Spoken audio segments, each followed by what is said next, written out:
Zaman sekarang warga sudah lebih kreatif untuk bisa berdagang apa saja. Karena itulah sekarang ini tak ada yang tak bisa dijadikan dagangan oleh masyarakat Indonesia. Bukan saja lewat online tapi juga offline. Contohnya unggahan yang memperlihatkan sejumlah warga berdagang uang dalam pecahan kecil di pinggir jalan.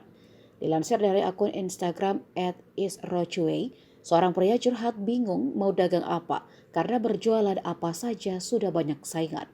Ia lalu memutuskan membuka jasa layanan penukaran uang. Uniknya layanan ini diberikan di pinggir jalan raya. Dalam video tampak jejeran uang dalam pecahan kecil ditempatkan di atas meja, sembari menunggu warga melintas yang mungkin saja berniat untuk menukarkan uang. Diketahui lokasi tersebut berada di Jalan Jababeka 2G, Cipiucang, Kecamatan Cikarang Utara, Kabupaten Bekasi. Melihat itu, netizen justru bertanya kenapa tidak ada yang berani merampok. Jasa penukaran uang menjadi ramai ketika menjelang Lebaran. Namun jika biasanya layanan itu kita dapatkan di bank secara langsung, kali ini warga memilih membuka di pinggir jalan.